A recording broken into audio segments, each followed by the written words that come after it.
Hollywood was always lit too brightly, as though the sun itself had taken permanent residence in the glow of its billboards and the shimmer of its marquees.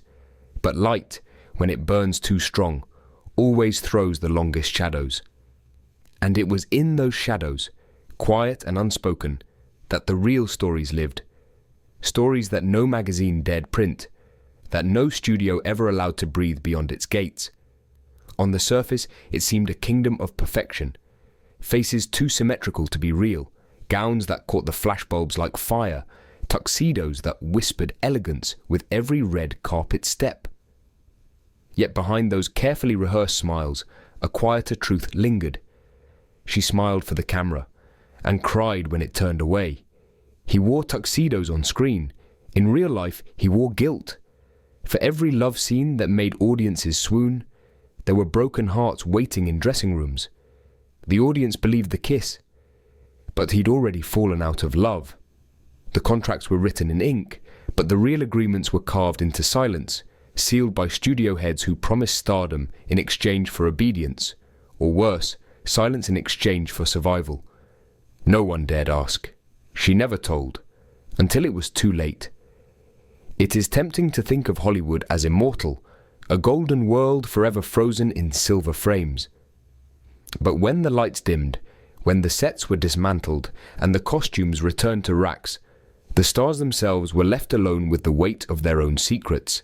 Some endured quietly, others shattered. The role made her famous. It also broke her. And so tonight, we wander back into the hush of yesterday's scandals, not to gawk, not to revel in shame, but to listen, softly, respectfully, to the echoes of lives lived too loudly on the screen, and too painfully in the silence between takes. We remember the stars not for their scandals, but for their humanity, hidden under the gloss. They clapped when she entered the room, but no one noticed when she left. Her name stayed on posters, but not on the lips of those she loved. These are the contradictions that built old Hollywood, dazzling and devastating, celebrated and suffocating, timeless and tragically temporary. Behind the velvet ropes, beyond the wide smiles, there were rooms where voices trembled, contracts concealed, bruises, and lives were bartered for box office glory. And yet, in every story, a strange beauty lingers, the fragile humanness of people asked to be gods. As the reels begin to turn once more, let us walk together into the shadows of that golden glow, where scandals were not headlines but heartbeats, tender, fractured, and all too human.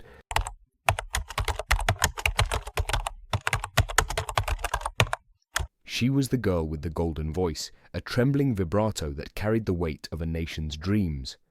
When Judy sang, the world believed in hope again, yet inside, her heart was always searching, always breaking, always a little out of tune.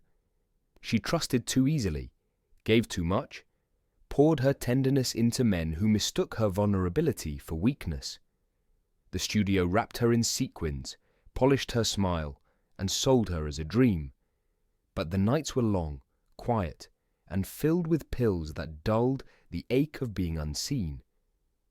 5 husbands passed through her life like curtain calls, applause that faded, footsteps that drifted away, promises that dissolved into silence.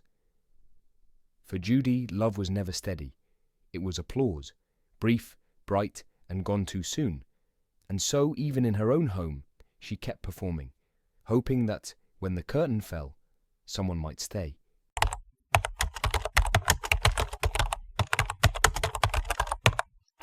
She shimmered like no other, a living flame wrapped in silk, sequins, and diamonds. To the world, Marilyn was desire itself, the playful tilt of a smile, the whisper of a dress rising above a subway grate, the kiss she seemed to send into eternity. But beneath the laughter and glamour stood a woman as fragile as porcelain, cracking quietly under the pressure of her own invention. Her marriages unraveled one by one, not with drama, but with the slow ache of loneliness. Friendships blurred into betrayals, as fame made confidence into collectors of secrets. Hollywood gave her beauty and worship, but stole her truest name. Norma Jean faded long before her body ever would. The real scandal was never the whispered affairs. It was that a woman so luminous could be consumed by her own light, her tragedy staged as the cruelest performance of them all.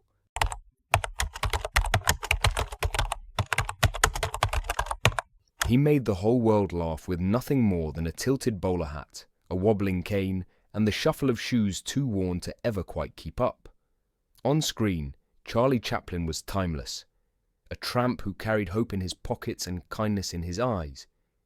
But beyond the applause, he stood in another spotlight, one that revealed not comedy, but controversy.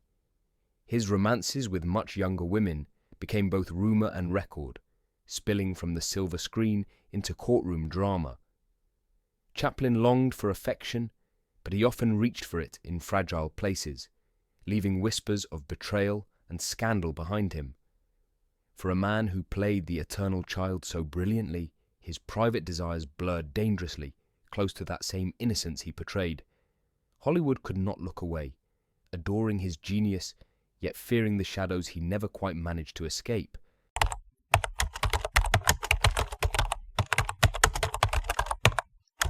She was the luminous heart of Casablanca, her eyes shimmering through fog and farewell, a face that seemed carved for eternity.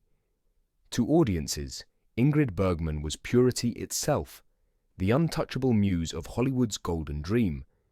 But when she abandoned the carefully scripted path and surrendered to love with Italian director Roberto Rossellini, the dream cracked. America recoiled in shock. Her affair was splashed across headlines, dissected on the floor of Congress, condemned as though passion itself were treason. Banished from Hollywood, Ingrid left not only studios but the pedestal built for her. In exile, she carried both disgrace and a strange kind of freedom, daring to live for herself rather than for the crowd. When she returned years later, she came not as an ideal, but as a woman weathered, scarred, and profoundly human. For Ingrid, scandal was never sin. It was simply the price of honesty.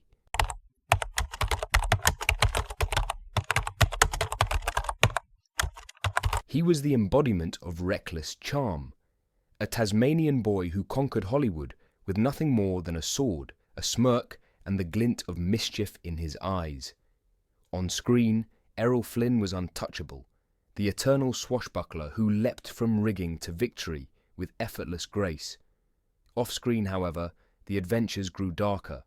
Courtrooms replaced castles, accusations replaced duels. Whispers followed him into every shadowed corridor of fame. Though acquitted of the charges that nearly ended his career, Flynn emerged not unscathed. The word scandal clung to his name like a second skin, and for many, the rogue of the screen blurred into the rogue of reality. Yet beneath the armor of bravado remained a restless spirit, a man chasing freedom, chasing thrills, perhaps even chasing escape. Hollywood adored his chaos, but it never forgave his truth. Errol Flynn was both legend and cautionary tale.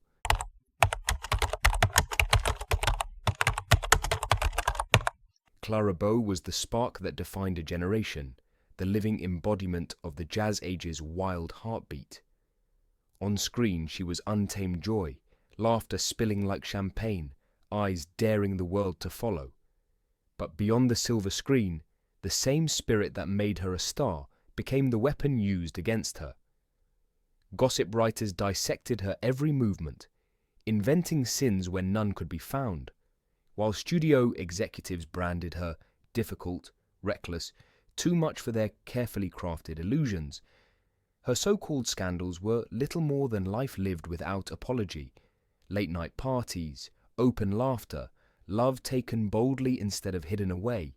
Yet Hollywood, quick to sell her image of freedom, recoiled when she lived it too truthfully. Tired of fighting shadows, Clara stepped back, her retreat not of defeat, but of weariness. In her silence, the world realized the depth of its loss, a light dimmed too soon.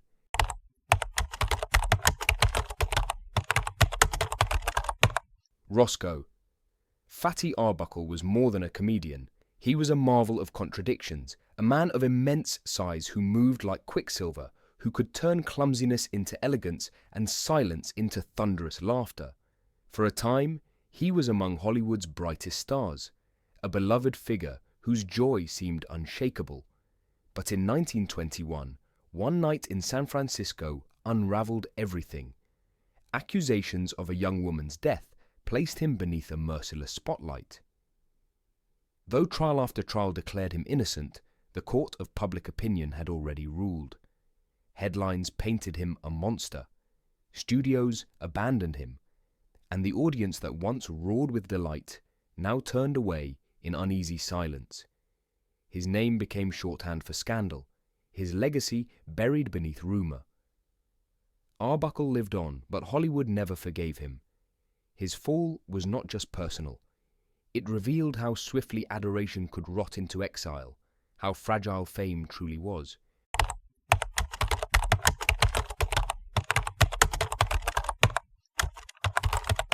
Elizabeth Taylor was more than a movie star. She was a storm wrapped in diamonds, a woman who refused to dim her fire to fit the world's expectations. Her violet eyes drew cameras like moths, but it was her heart that kept audiences breathless. She loved recklessly, publicly, unapologetically. 8 marriages to 7 men became a carousel of devotion and departure, each union a promise of forever that dissolved into ash. When she fell for Eddie Fisher, her friend's husband, the scandal rippled like thunder through Hollywood. Yet, Elizabeth did not flinch. To her, love was not a sin but a necessity, a lifeline she grasped again and again. Critics scorned her excess, but others saw the truth, a woman who craved not fame but connection. Elizabeth lived her romances as she lived her roles, fiercely, vulnerably, with nothing held back. Scandal was her crown, passion her kingdom.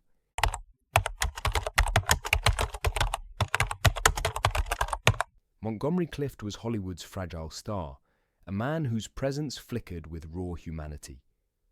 On screen, he was electric, eyes filled with longing, voice trembling with unspoken truths.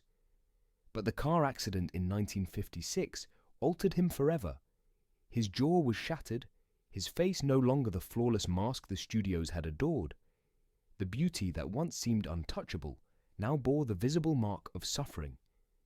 Behind the camera, whispers followed him, about the men he loved, about the loneliness he could never confess in a world that demanded silence.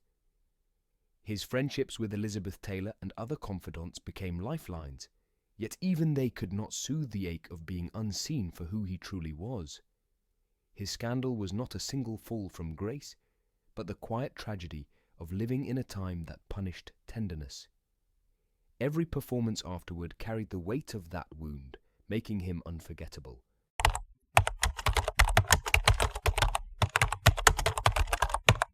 Lana Turner glittered as Hollywood's eternal blonde siren, her image built on satin gowns and smoky allure.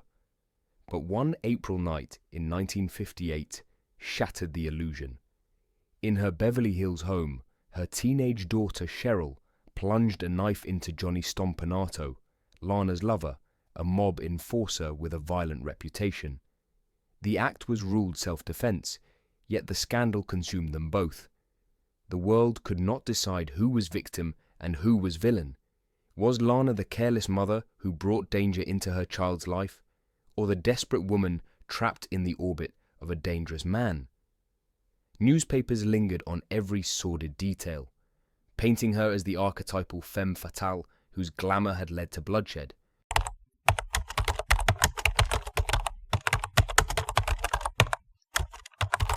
Howard Hughes was the golden boy of ambition, a man who stitched together Hollywood dreams with aviation marvels.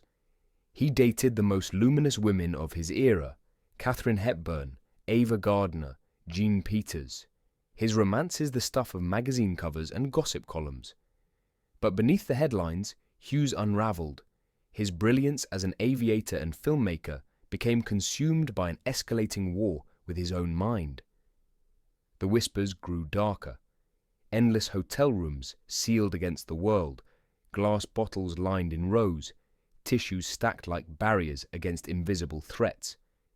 He walked barefoot on cold marble, refusing contact, trapped by rituals that dulled his genius into torment. Hughes's scandal was not merely his affairs or eccentricities, but the slow, public erosion of a man once untouchable. Hollywood remembered him not only for what he built, but for how he fell, from skyward conqueror to prisoner of obsession.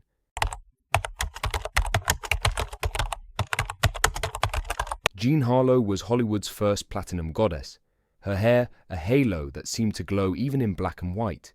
She embodied desire itself, a screen siren whose laugh was as dangerous as her gaze. Yet behind the radiance, her private life unraveled in ways that the studios tried desperately to contain.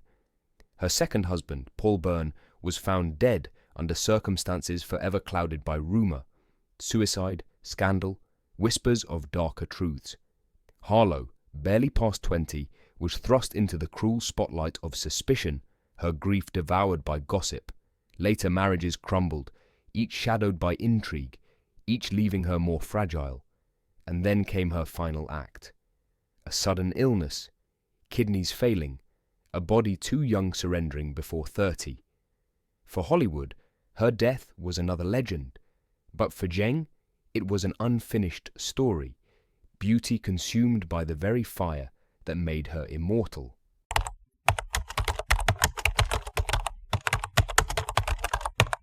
Marlon Brando arrived in Hollywood like a force of nature, a rebel who transformed acting into something raw, electric, and alive.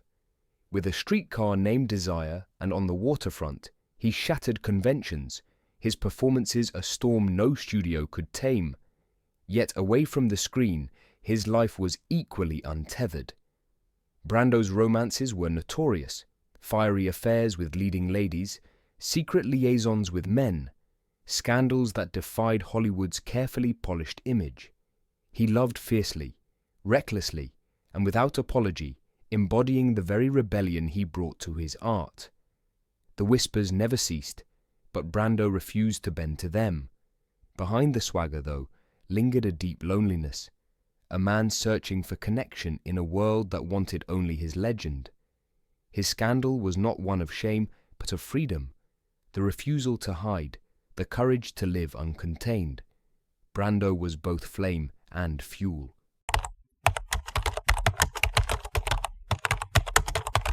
Joan Crawford embodied Hollywood's golden illusion, elegant gowns, unwavering poise, and a will of iron that's carved her into one of cinema's most enduring stars.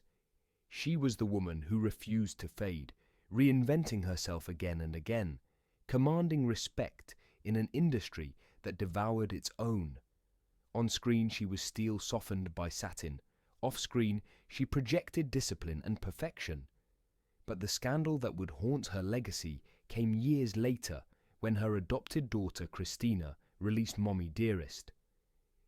Its pages painted Joan not as the glamorous star adored by millions, but as a tyrannical mother, obsessive, violent and cold.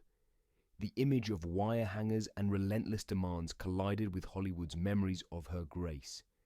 Fact or bitterness, truth or exaggeration, the memoir reshaped how the world saw her. Joan's final scandal was not in life, but in legacy, a mirror fractured forever.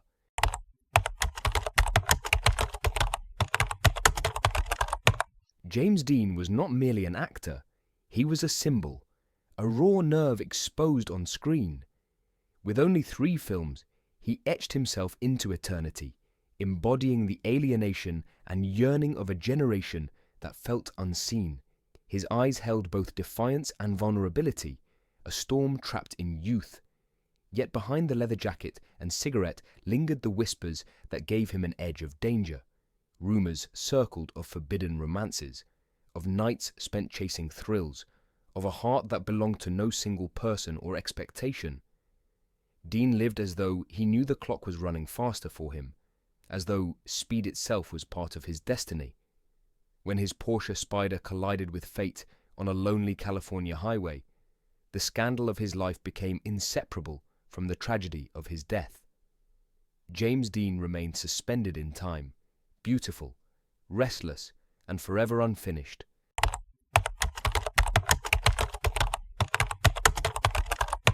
Clark Gable reigned as Hollywood's crowned monarch, a man whose presence alone could quiet a room.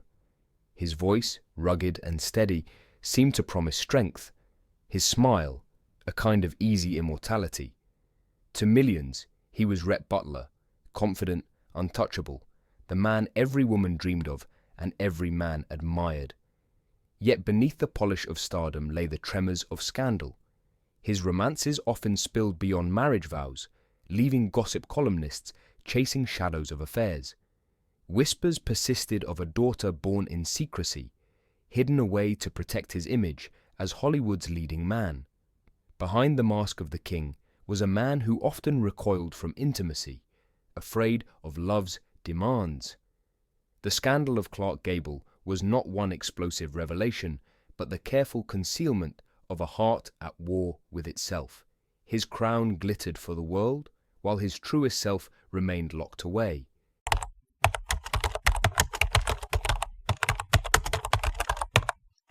Rita Hayworth was Hollywood's shimmering mirage, a goddess sculpted in satin and flame. With a single flick of her hair, she became legend, the embodiment of desire that men and women alike adored. Yet behind the camera's glow, Rita lived a story far less radiant. Her studio renamed her, reshaped her, and marketed her as the ultimate fantasy, while erasing the woman beneath the artifice. Off-screen, she searched for love in marriages that too often collapsed into heartbreak, each leaving fresh scars upon her spirit. She once confessed that men fell in love with Gilda, the screen siren, but never with her true self. That lament became her greatest scandal, the goddess who revealed her chains. Rita Hayworth's life became a haunting reminder that Hollywood does not just build illusions. It traps the women who embody them, even as the world worships their light.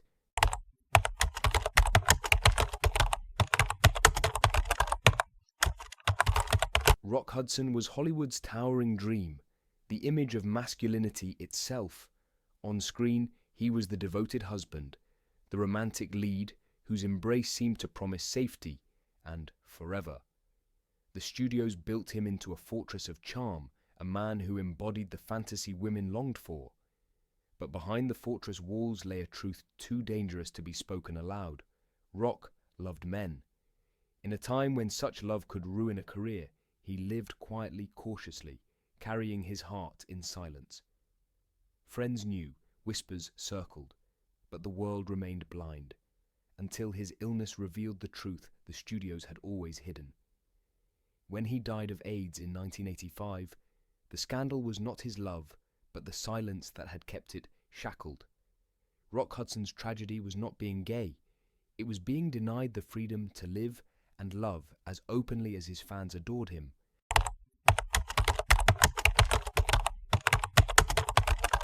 Natalie Wood had lived her life before the camera, transforming from child star to Hollywood's radiant leading lady. Her beauty was luminous, but it was her vulnerability, the trembling strength in her gaze, that made audiences believe she was more than a role, more than a screen dream. Yet her life's final act unfolded not in bright lights, but in the shadows of a November night in 1981.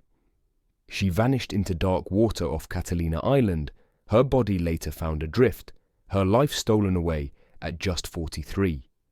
Conflicting stories haunted the night.